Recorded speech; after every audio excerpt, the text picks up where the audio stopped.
행복하는 언제 매일 여의도는 전쟁 중 Talk to me. 정치 톡톡 시간입니다. 정치부 최돈희 기자와 함께합니다. 어서 오십시오.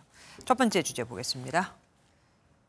파상 공세, 정치권 얘기입니다. 여야 어느 쪽 얘기입니까? 야당인데요. 오늘 22대 국회 운영위원회 첫 전체 회의가 열렸습니다. 상임위 배분 문제로 운영위도 야당만 참석한 반쪽 회의로 진행됐습니다. 운영위도 쟁점 상임위 중 하나 아닙니까? 네, 법사위 못지않은 핵심 상임위 중 하나인데요. 그렇죠. 대통령실을 관할하는 곳인데다 여야 대치 국면을 만든 주요 현안이 대부분 이곳 소관이기 때문입니다. 이렇다 보니 범야권 의원들은 파상 공세를 예고했습니다. 어떤 근거로 그런 나라의 예산을 그런 데 투입하는 것인지 정정당당하게 밝혀야 될. 명품 가방 받고도 청탁금지법 위반이 아니라는 김건희 여사의 측근 행정관 두 사람 반드시 출석하셔서 답변하셔야 될 것으로 보입니다. 처럼 석유 시추부터 김건희 여사 문제까지 모두 대통령실을 정조준했는데요. 네. 약속이 난 듯이 의원들 사이엔 겹치는 이슈는 거의 없었습니다. 다음 주제 가보겠습니다.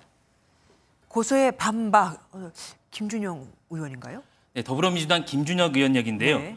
지난 총선 당시 김 의원이 유튜브에서 김환란 이화여대 초대 총장이 미 군정 시기에 이대 학생들을 미군에게 성상납시켰다고 발언한 사실이 알려지면서 당시 이대 학생과 동문 측이 후보 사퇴를 촉구하기도 했었죠. 네네.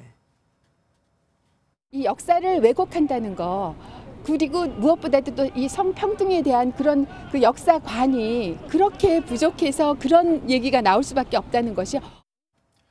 논란이 커지자 김 의원 곧바로 사과 입장을 낸 바가 있습니다. 그런데 지금 아까 우리 보면은 주제 반박이라고 돼 있었잖아요. 이 논란이 아직 진행 중이라는 겁니까? 네, 그렇습니다.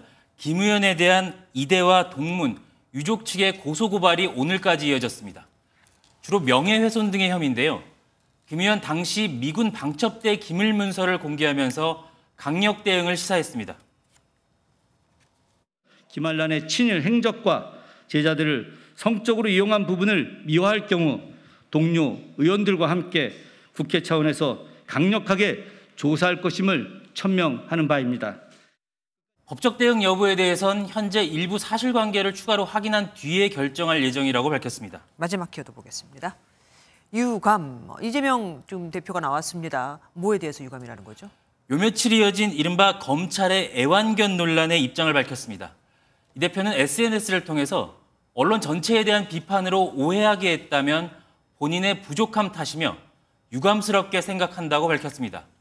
그러면서도 언론에 대한 국민의 신뢰가 낮아지는 이유가 무엇인지 함께 성찰하는 기회가 되길 바란다며 뼈있는 발언을 이어갔습니다. 그럼 애완견 논란은 이제 마무리되는 겁니까?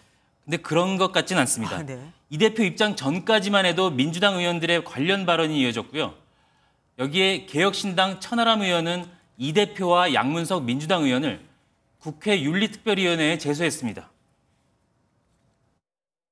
국회 윤리위의 징계를 받을 정도로 매우 심각한 국회의원으로서의 품위 유지 의무 위반이다. 다만 국회 윤리위 제소를 위해선 20명 이상의 의원 동의가 필요합니다. 개혁신당 소속 의원은 천 의원을 포함해 3명이니까 징계 요구가 받아들여지려면 17명이 추가로 동의해줘야 하는 상황입니다. 현실적으로 쉽지 않은데요. 네. 주요 현안에 대해 제3당으로 차별화를 강조하려는 차원으로 해석됩니다. 진짜 징계를 하기 위해서라기보다도 말 그대로 정치적인 행동이다 이거군요. 네, 지금까지 최돈희 기자와 함께했습니다. 고맙습니다.